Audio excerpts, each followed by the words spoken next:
मेरे साथ बोलिए, भारत माता की।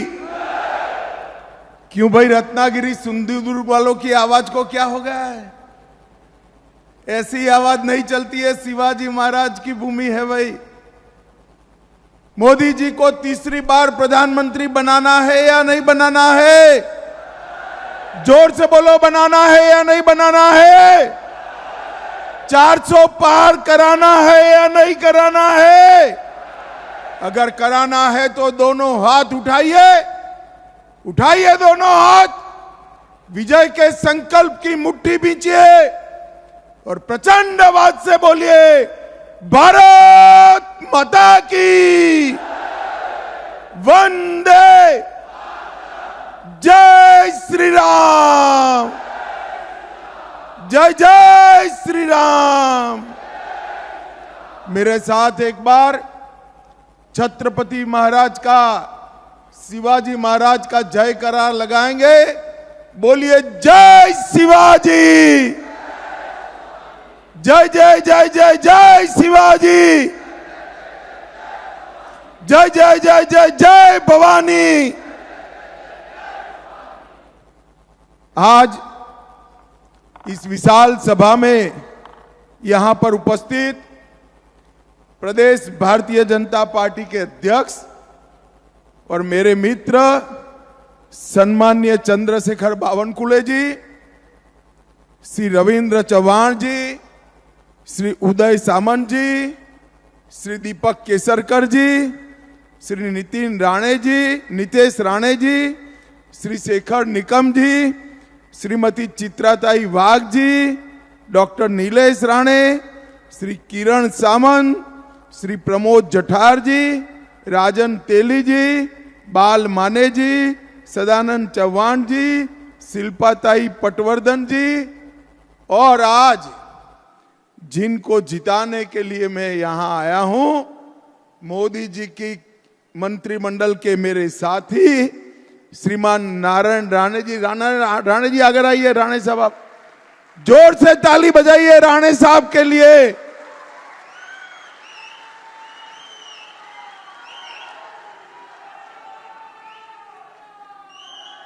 और आज इस विशाल सभा में आए हुए प्यारे भाइयों, बहनों, माताओं और मेरे जिगर के टुकड़े जैसे युवा मित्रों, आप सभी को मेरा राम राम। मित्रों, मेरा सौभाग्य है कि आज कोंकण सिंधुदुर्ग की इस भूमि पर, रत्नागिरी सिंधुदुर्ग की इस भूमि पर मैं आप लोगों के सामने खड़ा हूं। ऐतिहासिक सिंधुदुर्ग किला जो आज भी पूरी दुनिया को हिंदवी स्वराज की याद दिलाता है, वो यहीं पर स्थित है। यहीं पर से शिवाजी महाराज ने न केवल दिल्ली तक, दिल्ली से बाहर भी पूरे समंदर को हिंदुत्व की स्थापना के लिए वर्चस्व लाने का काम शिवाजी महाराज ने किया था। भाइयों बहनों, ये रत्नागिरी तिलक महाराज का भी जन्मभूमि है। लोकमान्य बाल गंगाधर तिलक जी ने शिवाजी के बाद पहली बार कहा कि स्वराज मेरा जन्मसिद्ध अधिकार है, और अंग्रेजों को ललकारने का काम तिलक महाराज ने किया। यही भूमि है जहां 2 साल वीर सावरकर ने जेल में बिताए और उसके बाद में 13 साल तक रत्नागिरी में रहकर हिंदुत्व की अलग सावरकर जी जगाते रहे। और यही भूमि है जहां 2 भारत रत्न बाहर आए हैं, श्री पीवी काणे और धोंडो केशव कर्वे जी। ये दोनों ने भारत में इस भूमि को बहुत सम्मान दिलाने का काम किया है।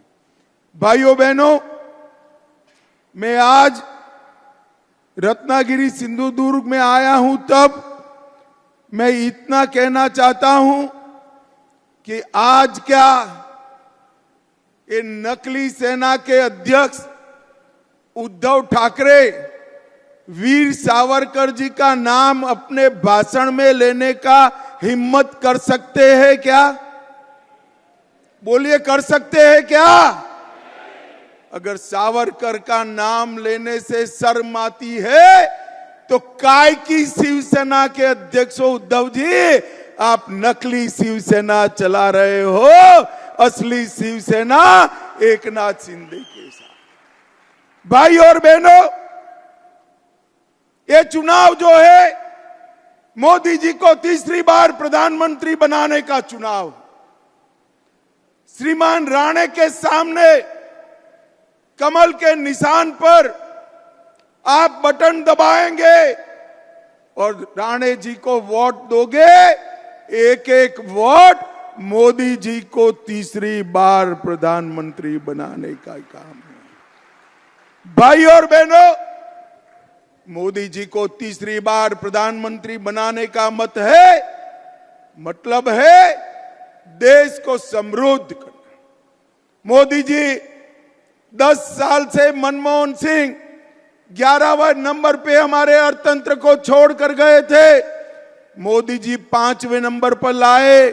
मैं आज एक मोदी गारंटी बताकर जाता हूं, आप तीसरी बार प्रधानमंत्री बना दो, भारत के अर्थतंत्र को संसार में तीसरे नंबर पर मिले। भाइयों बहनों, मोदी जी को प्रधानमंत्री बनाने का मतलब है देश को सुरक्षित बनाना।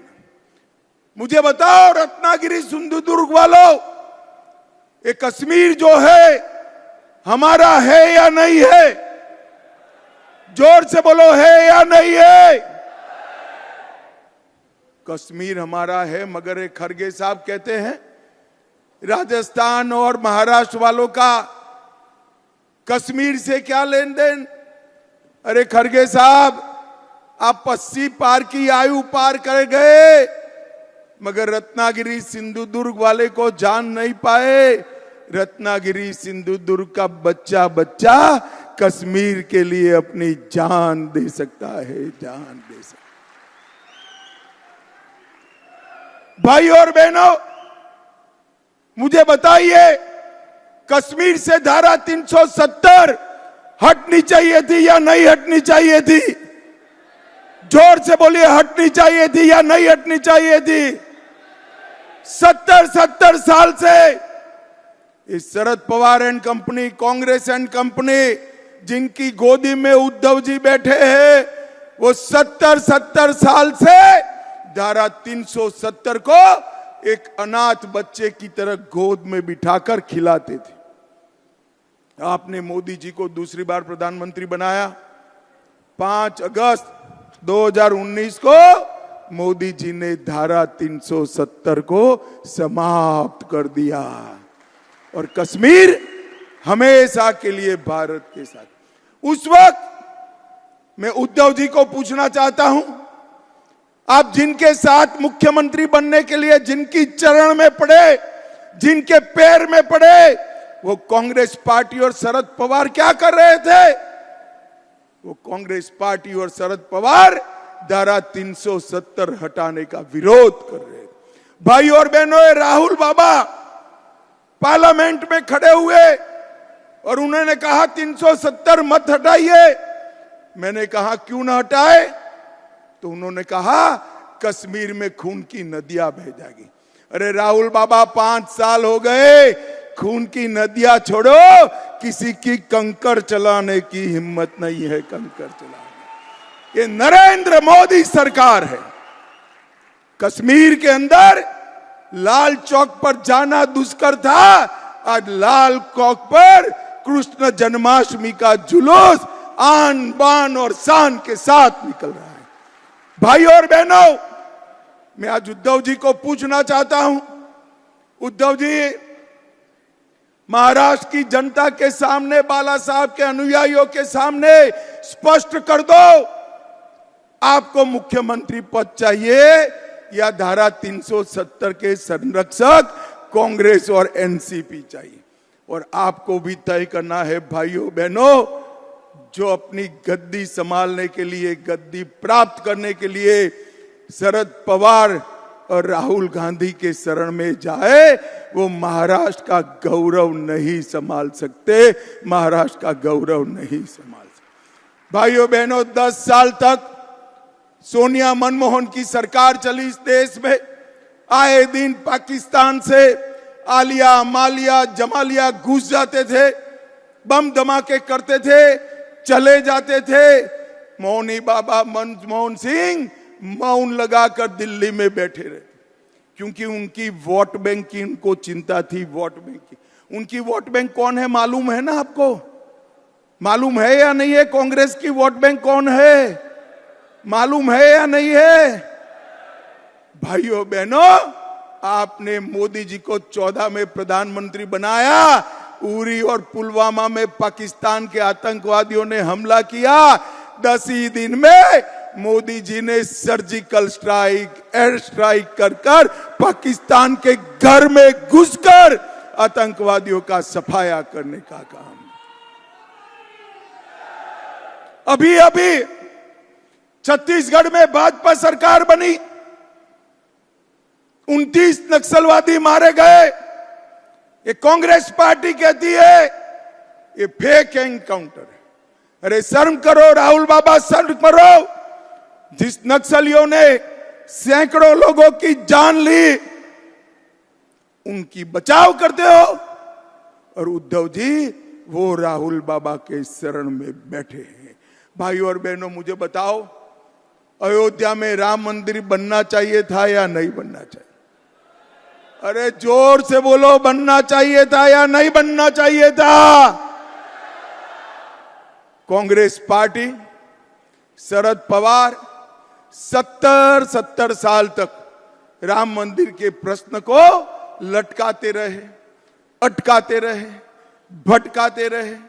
मोदी जी को आपने दूसरी बार प्रधानमंत्री बनाया। मोदी जी ने एक 5 ही साल में केस भी जीता, भूमि पूजन भी किया, और 22 जनवरी को प्राण प्रतिष्ठा कर जय श्री राम कर दिया। भाई और बहनों, मैं उद्धव ठाकरे को बता सकता हूं, पूछ सकता हूं, और पूछना भी चाहता हूं, क्या उद्धव ठाकरे जी मुंबई में सभा कर कह सकते हैं अयोध्या में राम मंदिर बना वो अच्छा हुआ? पूछ सकते हैं क्या? नहीं पूछ सकते, क्योंकि उनकी वोट बैंक भी अब कांग्रेस की वोट बैंक हो गई है। आप उनकी वोट बैंक नहीं हो भाई। उन्होंने राम मंदिर को अटकाने वालों के साथ मुख्यमंत्री बनने के लिए समाधान करने का काम उद्धव ठाकरे जी ने किया। भाइयों और बहनों, ट्रिपल तलाक हटाना चाहिए या नहीं हटाना चाहिए? जोर से बोलिए। हटाना चाहिए नहीं हटाना चाहिए? मैं उद्धव जी को चैलेंज कर जाता हूं। उद्धव जी कल प्रेस कर बोल दो, मोदी जी ने ट्रिपल तलाक हटाया वो अच्छा किया। वो नहीं बोल पाएंगे। मुझे बताओ भाइयों बहनों, बम धमाका करने वाले PFI पर बैन लगाना चाहिए या नहीं लगाना चाहिए? जोर से बोलो, लगाना चाहिए नहीं लगाना चाहिए? क्या उद्धव ठाकरे कह सकते हैं कि PFI पर बैन लगाए अच्छा हुआ? वो नहीं कह सकते। अरे अब तो दिन आ गए हैं वो जय शिवाजी जय भवानी का नारा लगाते हुए भी डरते हैं। भाइयों बहनों, मोदी जी ने धारा 370 को हटाया, राम मंदिर का मार्ग प्रशस्त किया, PFI पर बैन लगाया और ट्रिपल तलाक समाप्त किया, और देश में यूनिफॉर्म सिविल कोड लाकर मुस्लिम पर्सनल लॉ को समाप्त करने का काम नरेंद्र मोदी जी ने किया। अभी सिर्फ उत्तराखंड में आया है, मोदी जी ने संकल्प पत्र में घोषणा की है कि मोदी जी को तीसरी बार प्रधानमंत्री बना दो, पूरे देश भर में UCC लाने का काम और मुस्लिम पर्सनल लॉ समाप्त करने का काम नरेंद्र मोदी जी। और भाइयों बहनों, कांग्रेस पार्टी ने अपने एजेंडा में कहा है हम ट्रिपल तलाक को वापस लाएंगे, 370 को वापस लाएंगे, पर्सनल लॉ वापस लाएंगे। अब उद्धव जी, कांग्रेस पार्टी के घोषणा पत्र के साथ आप सहमत हो या नहीं हो, बताओ। आप जवाब दीजिएगा उद्धव जी, मौन मत हो जाइएगा। रत्नागिरी सिंधुदुर्ग नहीं, पूरे महाराष्ट्र की जनता आपसे जानना चाहती है कि आप ट्रिपल तलाक के समर्थक हो या हटाओगे, मुस्लिम पर्सनल लॉ के समर्थक हो या हटाना चाहते हो, 370 हटाना चाहते हो या रखना चाहते हो, आतंकवादियों को जवाब देना चाहते हो या वोट बैंक के लिए उनको बिरयानी खिलाना चाहते हो। उद्धव ठाकरे, आपको जवाब देना पड़ेगा, ऐसा नहीं चलेगा। बाला साहब की विरासत ऐसे नहीं मिलती है उद्धव जी। बाला साहब के यहां आपने जन्म लिया, विरासत तो नारायण राणे, एकनाथ शिंदे और राज ठाकरे के पास रह गई, आप कब की पीछे छोड़कर चले गए। भाई और बहनों, ये महाराष्ट्र का चुनाव असली शिवसेना कौन है वो तय करने वाला चुनाव है। भाइयों बहनों, एक प्रकार से ये इंडी अलायंस जो है एक प्रकार से औरंगजेब फैन क्लब बन गई। अब सिंधुदुर्ग रत्नागिरी वालों को तय करना है कि मोदी जी के साथ जाना है या औरंगजेब फैन क्लब के साथ जाना है। भाइयों बहनों, हम जब नाम बदलते हैं औरंगाबाद का, तब भी ये विरोध करते हैं। और उद्धव जी, मैं बताना चाहता हूं, ये नाम संभाजी महाराज के नाम से आपके स्वर्गीय पूज्य पिताजी श्रद्धेय बाला साहब ठाकरे जी ने रखा था, जिनको भाजपा शिवसेना सरकार ने जमीन पर उतारा। भाइयों बहनों, मोदी जी ने ये 10 साल के अंदर गरीबों के कल्याण के लिए ढेर सारे काम किए। मोदी जी ने 60 करोड़ से ज्यादा गरीबों को प्रति व्यक्ति प्रति माह 5 किलो अनाज फ्री ऑफ कॉस्ट देने का काम किया। मोदी जी ने 14 करोड़ शौचालय गरीब माताओं के घर में बनाए। मोदी जी ने 11 करोड़ गरीब माताओं को गैस का सिलेंडर दिया, 3 करोड़ गरीबों को घर दिया और इसके साथ साथ 60 करोड़ लोगों को 5 लाख तक का पूरा स्वास्थ्य का खर्चा मुफ्त में देने का काम नरेंद्र मोदी जी ने किया। और मुझे बताओ सिंधुदुर्ग रत्नागिरी वालों, कोरोना के दोनों टीका आपको लगे हैं या नहीं लगे हैं?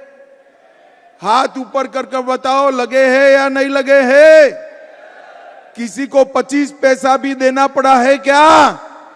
मोदी जी ने 130 करोड़ लोगों को कॉफी पिलाकर मुफ्त में 2 टीके लगाकर देश को कोरोना से सुरक्षित करने का काम हमारे नेता नरेंद्र मोदी ने किया। और भाई और बहनों, उस वक्त राहुल बाबा क्या कहते थे? राहुल बाबा कहते थे टीका मत लगाइयो, ये मोदी टीका है। ये तो अच्छा है कि रत्नागिरी सिंधुदुर्ग वाले उनकी सुनते नहीं है, देश में कोई सुनता नहीं है। सबने जाकर टीका लगा दिया। जब उन्होंने देखा सारे लोग लगाए, एक दिन अंधेरे में बहन प्रियंका को लेकर वो भी चुपचाप टीका लगा कर आ गए। अरे राहुल बाबा, कोरोना जैसी महामारी में राजनीति करते हो, शर्म आनी चाहिए, शर्म आनी चाहिए। और उद्धव जी उस वक्त शरद पवार और राहुल के समर्थन से मुख्यमंत्री थे। कोरोना की खिचड़ी खाने का पाप उद्धव ठाकरे के साथियों ने किया है। मित्रों, कोरोना की खिचड़ी में गबन करने का, भ्रष्टाचार करने का काम इन्होंने किया है। मोदी जी ने कोंकण रेलवे का पूरा इलेक्ट्रिफिकेशन करने का काम किया। सिंधुदुर्ग जिले में हवाई उड़ान शुरू हो चुकी है। वंदे भारत ट्रेन कोंकण के लोगों को मिल चुकी है। 12 स्टेशन नए बनाने की शुरुआत हो चुकी है। एनडीए की सरकार ने काजू बोर्ड बनाकर काजू के खेती करने वाले किसानों के लिए एक बहुत बड़ा फैसला लिया है। और आपके जो आम है ना रत्नागिरी वालों, आपके आम के लिए भी अलग से आम का बोर्ड बनाने का काम भी बहुत जल्दी पूरा होने वाला है। 12,000 से ज्यादा घर सिर्फ रत्नागिरी में बनाए, 11 लाख किसानों को किसान सम्मान निधि दिया, सिंधु दुर्ग में 3 लाख परिवारों को आयुष्मान भारत का फायदा मिला, 84,000 घरों में नल से जल पहुंचा और उज्ज्वला योजना में 1,51,000 माताओं को गैस का सिलेंडर देने का काम नरेंद्र मोदी सरकार ने किया। और मित्रों, मैं मत्स्य पालन करने वाले भाइयों को भी कहना चाहता हूं, 121 करोड़ का प्रोजेक्ट रत्नागिरी डिस्ट्रिक्ट में फिशरीज हार्बर बनाकर अपने मछुआरा भाइयों के लिए बहुत बड़ा काम नरेंद्र मोदी सरकार ने, और 146 करोड़ की प्रोजेक्ट कॉस्ट के साथ सखरी नेट रत्नागिरी डिस्ट्रिक्ट में भी फिशरी हार्बर बन रहा है। भाइयों बहनों, फिश लैंडिंग सेंटर के लिए 51 करोड़ का प्रोजेक्ट 6 स्थानों पर नरेंद्र मोदी जी ने लाया है। मैं आज राणे साहब के लिए एक बात बताना चाहता हूं।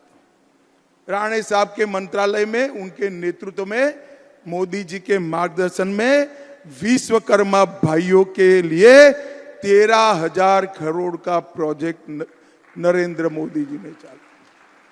मैं मेरे मत क्षेत्र की बात करता हूं, सुथार हो, लुहार हो, मछुआरा हो, सुनार हो, जूते बनाने वाला मोची हो, इस प्रकार के 20 काम करने वाली छोटी छोटी जातियों को ट्रेनिंग भी दिया, साधन भी दिए और 13,000 करोड़ का लोन विदाउट गारंटी दिया। विदाउट गारंटी नहीं दिया, उसका एक बड़ा आदमी गारंटर है। ये 13,000 करोड़ की लोन का गारंटर अपना प्रधानमंत्री नरेंद्र मोदी है। नरेंद्र मोदी, उसको कोई गारंटी नहीं लानी है, घर नहीं लिख कर देना है, एफडी नहीं गिरो करनी है। मोदी जी की आबरू पर उसको 13,000 करोड़ का लोन मिले। ये सारे गरीब विश्वकर्मा भाइयों, 20 जातियों के लोगों को लोन मिलेगा। एक पूरा काम का आयोजन हमारे नारायण राणे साहब ने किया है। जोर से ताली बजाओ नारायण राणे के लिए। भाई और बहनों, अब समय आ गया है देश को विकसित बनाने का। हमारा देश कब तक पीछे चलता रहेगा? आप मुझे बताओ, रत्नागिरी सिंधु दुर्ग वालों, ये देश दुनिया में 1 नंबर पर होना चाहिए या नहीं होना चाहिए? जोर से बोलो, होना चाहिए या नहीं होना चाहिए? क्या शरद पवार कर सकते हैं? जोर से बोलना, कर सकते हैं? ममता बनर्जी कर सकती है? उद्धव ठाकरे कर सकते हैं? स्टालिन कर सकते हैं? अरे राहुल बाबा कर सकते हैं क्या? अरे हंस क्यों पड़ते हो यार, वो भी एक नेता है। भाइयों, मैंने तो कई बार सोचता हूं, इसमें से प्रधानमंत्री का प्रत्याशी कौन है? भगवान न करे, ऐसा होने वाला नहीं है, मगर इनके हाथ में अगर अधिकार आ गया तो प्रधानमंत्री कौन बनेगा? अभी अभी उनके एक बड़े नेता जो जॉकर टाइप के हैं, उनको पूछा कि कौन बनेगा, तो उसने कहा बारी बारी सभी लोग 1-1 साल बन जाएंगे। मजाक रखा है क्या? इस तरह से देश नहीं चलते। इस देश ने अस्थिर सरकारों का दर्द भोगा है। मुझे बताइए भाइयों बहनों, ये बारी बारी प्रधानमंत्री बनाने वाली इंडी अलायंस आई और कोरोना जैसी महामारी हुई तो कौन देश संभालेगा?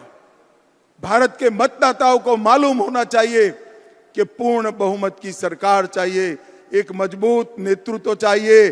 23 साल से शासन करने के बाद भी जिस पर 25 पैसे का आरोप नहीं है, ऐसा प्रामाणिक नरेंद्र मोदी चाहिए। 23 साल तक सीएम और प्रधानमंत्री रहने के बाद भी, 23 साल प्रधानमंत्री रहने के बाद भी एक दिन छुट्टी न ले, ऐसा प्रधानमंत्री नरेंद्र मोदी चाहिए भाइयों। ये 12 लाख करोड़ के घपले घोटाले भ्रष्टाचार करने वाला इंडी अलायंस देश को नहीं संभाल सकता। थोड़ी गर्मी बढ़ते ही थाईलैंड में छुट्टी मनाने जाने वाले राहुल गांधी देश को नहीं संभाल सकते। मित्रों, मैं आज आपको विश्वास के साथ कहने आया हूं, इस देश को नंबर 1 पर कोई ले जा सकते हैं तो मेरे और आपके नेता नरेंद्र मोदी ले जा सकते। भाइयों बहनों, महाराष्ट्र के विकास के लिए मोदी जी समर्पित। मैं आज शरद राव जी को पूछना चाहता, शरद पवार साहब बताइए, आप 10 साल यूपीए में रसूखदार मंत्री थे, 10 साल में यूपीए ने महाराष्ट्र के लिए क्या किया? मेरा गला बैठ गया। मैं विदर्भ में भी पूछ कर आया, पुणे में भी पूछ कर आया, जवाब नहीं देते। मगर मैं तो बनिया हूं भाई, पाई पाई का हिसाब लेकर आया हूं। देना चाहिए नहीं देना चाहिए हिसाब? भाई जरा जोर से बोलो, देना चाहिए नहीं देना चाहिए? इन लोगों ने 10 साल में सिर्फ महाराष्ट्र को 1,91,000 करोड़ दिया था। कितना दिया था? 1,91,000 करोड़। मोदी जी ने ये 10 साल में 10,80,000 करोड़ रुपया देने का काम। ढेर सारे इंफ्रास्ट्रक्चर के प्रोजेक्ट मोदी जी ने महाराष्ट्र में दिए हैं।